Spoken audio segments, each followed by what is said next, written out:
Alright, I just completed both of the stories about an hour ago or so. And actually, last night I did the Odyssey story, and today I did the Valhalla story. At least about most of it, to where I got to the point where I had to collect the keys. And I have to say, I'm extremely impressed with this crossover, because I honestly didn't know it was going to be a thing. It came out of nowhere, just like the announcement of the DLC. But this crossover story is really good. I actually prefer the one in Odyssey better than Valhalla, because in Odyssey, it took me about 2 to maybe even 3 times as long. It took me about 3 hours to do it, versus Valhalla, it only took me about an hour. I literally had synchronized all, like, 2 or 3 of the places, and so I was able to go to the keys very quickly, collect those, go into the vault, literally do the puzzle in like not even 3 minutes, if that, and I was able to do the cutscenes, all that, get to the party, and that was about it. So it was very, very, very straightforward in Valhalla. It wasn't as deep as I wanted it to be, but in terms of Odyssey, I think it is way, way better than I thought it would be. It turned out to be really good, and the very end after the credits was extremely good too, because it ties in everything and creates a whole bunch more theories and stuff about origins. So I'm extremely impressed by this, and I wish we have more in the future, and I really, really hope we have more in the future. It does say crossover stories. I don't know if that's the end of it, just because there's one story in Odyssey, one story in Valhalla, and they're considering that stories within us, or if there's going to be more stories throughout the future, just like with the DLCs for Valhalla. We were getting another DLC at least that's supposed to be about 40 to 50 hours, and hopefully we can get more crossover content, because I thought that was really fun. I do think that the ending of the crossover has a little bit of a goodbye to it, and saying that we're not going to really see a crossover again. But I mean, I really hope they do, because I think that was extremely successful. And for that to be free, for all of that content to be free, was really, really good. Because compared to the Ireland DLC in Valhalla, I think this Isle of Skye DLC, even though it's really, really short, I think it's miles better.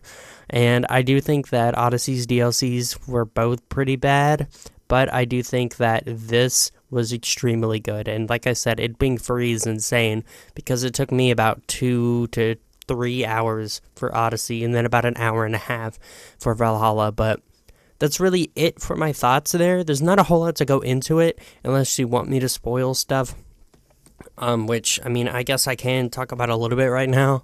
The one thing that was really, really cool to me was Cassandra at the very end, after the credits of Odyssey, her going to Egypt, into the Library of Alexandria, and putting Herodotus' scrolls there.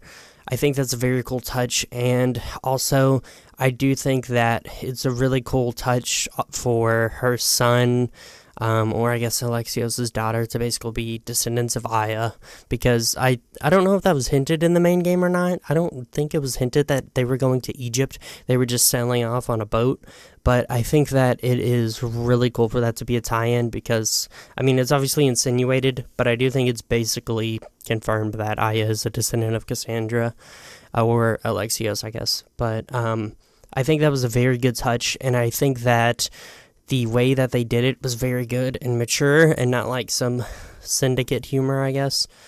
And I think that that was definitely the stronger of the two crossover stories.